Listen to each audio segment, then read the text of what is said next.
Man will do what he can to make sense of his environment. This is nothing new.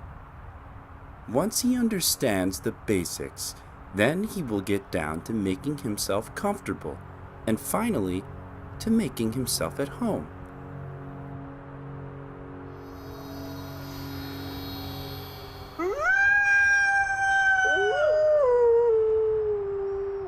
Over the eons, simple pleasures of all kinds have surfaced to tickle his fancy.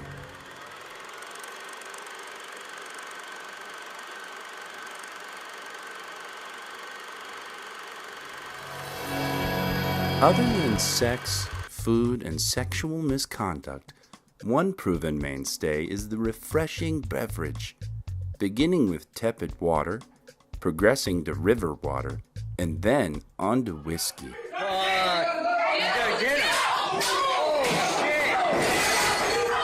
A relatively new beverage over the last 500 years or so has been the cup of coffee.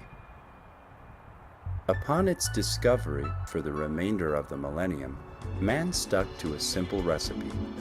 He liked his coffee served hot, typically by someone physically or fiduciarily weaker, perhaps a woman, or a servant or slave. Time and again the recipe proved a tried and true one, without any need for deviation or deconstruction.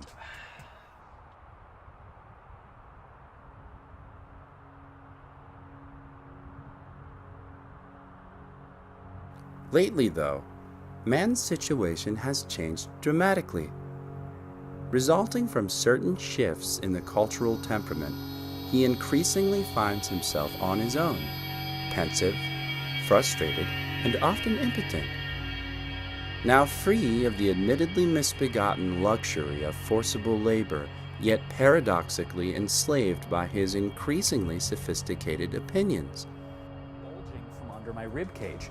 And it was caused, at least that's what my naturopath found out, by an overgrowth of pathogenic bacteria in my gut. This new modern man may well be considerate, nuanced, or tolerant, but he is also very weak. Any kind of sprouts, anything that there may or may not be any contamination on. In fact, his only feature gaining in any kind of strength is his cup of coffee. Let's take an example. This fellow here is a perfectly suitable specimen for us to examine. He is a fledgling scientist employed by the major research university of the area. It is not entirely clear what he is attempting to study.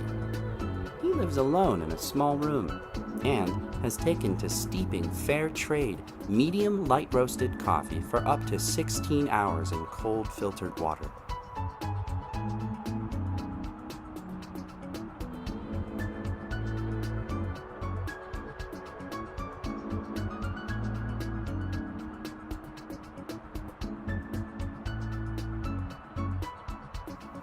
In the meanwhile, our specimen spends this time bent over in the radiating glow of a half-dozen electronic devices which seem to fascinate him endlessly, even as they quite clearly cripple his connection to the very natural world that he once dominated.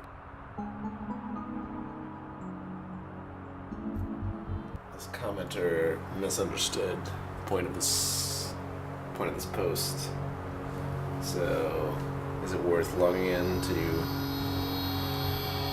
add some more noise to the signal on the internet? On the one hand, I'd have to get out my discuss password and username, which I can't remember. I think I have them in some other file somewhere. And on the other hand, what's the benefit for me personally of writing to say, I think that you misunderstood the point of this. It's not that he just pushed the button every 25 clicks. He was listening to the amount of clicks.